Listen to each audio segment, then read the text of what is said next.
Welcome people of YouTube, Guy Gesher again today. Thank you for joining me and thank you for clicking on my video. So today's topic is preparing ourselves for death.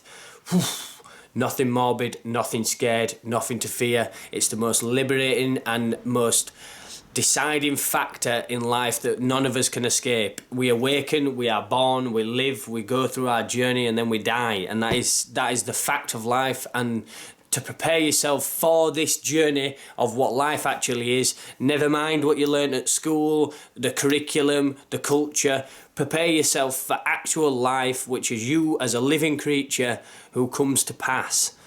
Prepare yourself for that. You don't need to learn nothing else apart from that, because that is the biggest lesson. It's the one that you can't escape. So preparing yourself for death. Living on your deathbed each and every day. This is one of my favourite practices, and yes, at 23-year-old I am practicing this, and people might think this is a bit crazy. Yes, I am. So preparing yourself for death, living on your deathbed each and every day.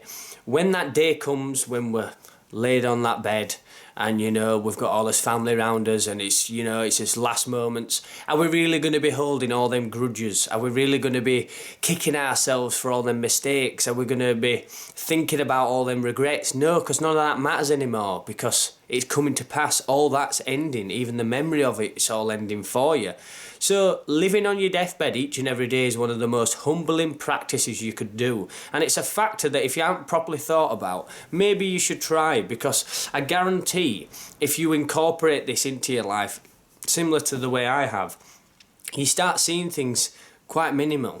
Things that people take so seriously. Going, it raining. Oh God, the rain, I absolutely hate the rain. Really into it in that. Hold on a minute, mate. If you were living on your deathbed, you wouldn't be saying that.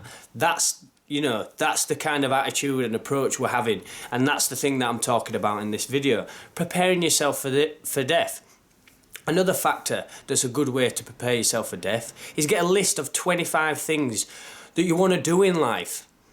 Skim it down to 10 even if you want to shortlist it. But 25 to start off with. 10 skimming it down of your priority list. Get 10 things down that you want to do in life. If you haven't done this already, get a pen and paper out and do it now, because this life, every single time we look at the time, every single time we think, oh, it's Friday, every time we think, oh, it's start of July, that is another month, another day, another minute, another hour of your life passing by each and every time. It's not time passing by, it's you. So we haven't got time to mess around, we haven't got time to waste. So get a list of the things that you want to do in life and the things that you want to get done, and this will give you a new spurt. You're living on your deathbed each and every day. You've got a list of 25 things you want to do. And now the energy comes. This is where the life starts. This is where the life begins. It's no longer worrying about confusion, things trying to make sense, what the world has to say, what everybody's doing. It's not about that anymore. It's about your individual experience and your individual life unfolding. So, yeah, living and preparing for your deathbed. I seen this quote with two guys talking by a river, and one guy says to the other guy, "You only live once."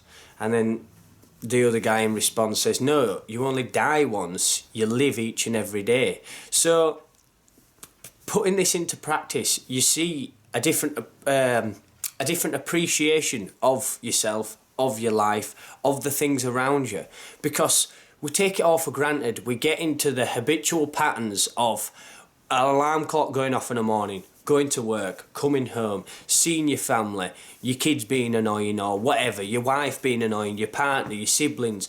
And we don't appreciate them things because they're all a given. They happen each and every day, so it's just a continuous routine. But breaking the routine with such a big thought or aspect of like, hang on a minute, I'm going to pass one day. Keeping that fresh in your mind, keeping that factor alive, it keeps you alive, it keeps you thinking differently.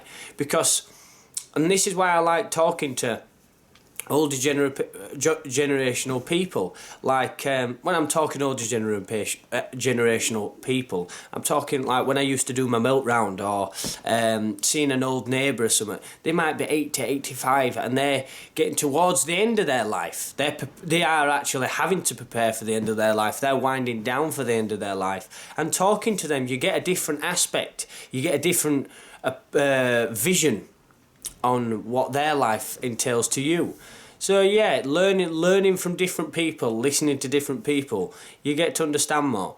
But yeah, living on your deathbed each and every day, get a list of 25 things that you want to do, and keep appreciating and being thankful for the days that you have.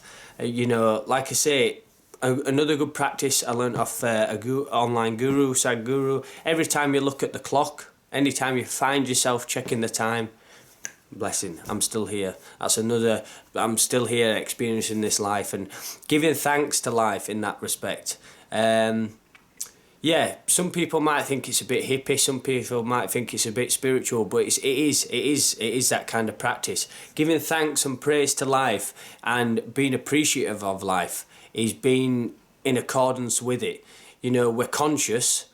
All the other animals on the planet aren't very conscious. They're conscious to a degree, but it's an instinctual form of consciousness.